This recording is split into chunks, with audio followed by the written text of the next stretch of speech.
warahmatullahi wabarakatuh. Apa kabar anak-anak semuanya?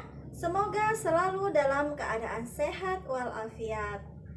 Bertemu lagi dengan saya Usnawi Jirahayu dalam mata pelajaran Bahasa Indonesia di kelas 12. Di video kali ini kita akan membahas mengenai unsur kebahasaan artikel dan buku ilmiah. Pada pembahasan sebelumnya, kalian telah membedakan mana yang termasuk kalimat fakta dan kalimat opini yang terdapat dalam sebuah artikel. Nah, pada pembahasan kali ini, kalian harus mampu mengidentifikasi unsur kebahasaan yang terdapat dalam sebuah artikel dan buku ilmiah. Unsur kebahasaan yang terdapat dalam artikel dan buku ilmiah memiliki persamaan karena penyajian isinya berdasarkan fakta yang didukung melalui opini, bukan imajinasi.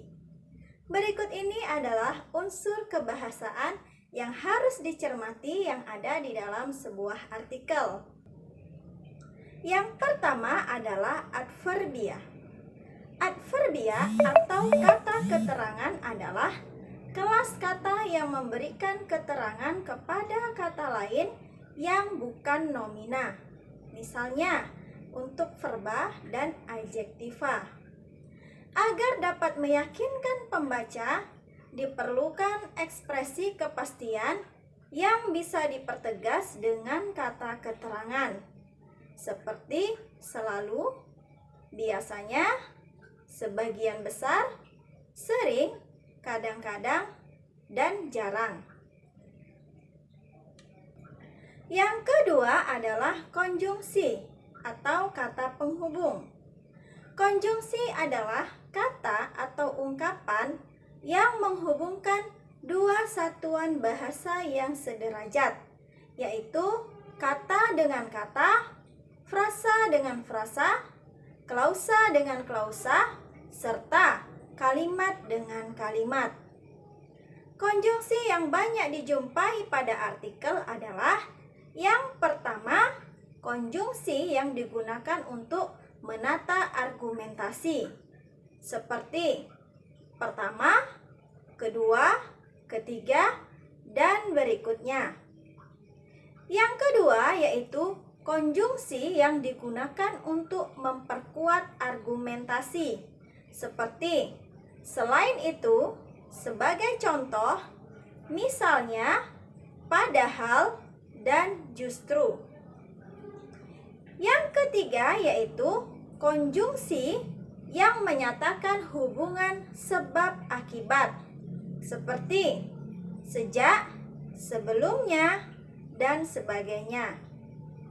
Dan yang keempat yaitu konjungsi yang menyatakan harapan, seperti agar, supaya, dan sebagainya.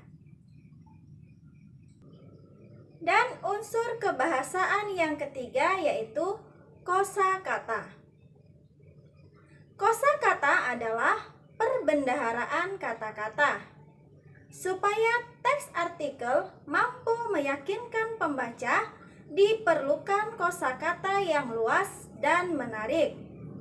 Biasanya, konten teks artikel yang menarik tersebut mencakup hal-hal berikut ini. Yang pertama yaitu aktual. Aktual adalah sedang menjadi pembicaraan orang banyak atau baru saja terjadi. Yang kedua yaitu fenomenal, yaitu luar biasa, hebat, dan dapat dirasakan oleh panca indera. Yang ketiga yaitu editorial. Editorial adalah artikel dalam surat kabar yang mengungkapkan pendirian editor atau pemimpin surat kabar. Yang keempat yaitu imajinasi. Imajinasi adalah daya pikir untuk membayangkan sesuatu atau masih dalam angan-angan. Yang kelima yaitu modalitas.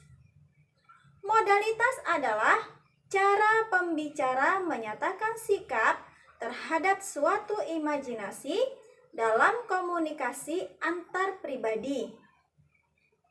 Yang keenam yaitu nukilan. Nukilan adalah kutipan atau tulisan yang dicantumkan pada suatu benda. Yang ketujuh yaitu tajuk rencana. Tajuk rencana adalah karangan pokok yang ada dalam surat kabar. Yang kedelapan yaitu teks opini. Teks opini adalah teks yang merupakan wadah untuk mengemukakan pendapat atau pikiran. Dan yang terakhir yaitu keterangan aposisi. Keterangan aposisi adalah keterangan yang memberi penjelasan kata benda. Jika ditulis, keterangan ini diapit oleh tanda koma atau tanda pisah atau bisa juga tanda kurung.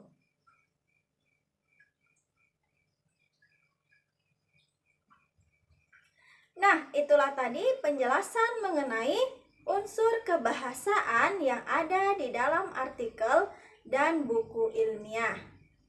Mudah-mudahan kalian bisa memahami materi pembelajaran pada video kali ini. Terima kasih sudah menyaksikan video ini. Wassalamualaikum warahmatullahi wabarakatuh.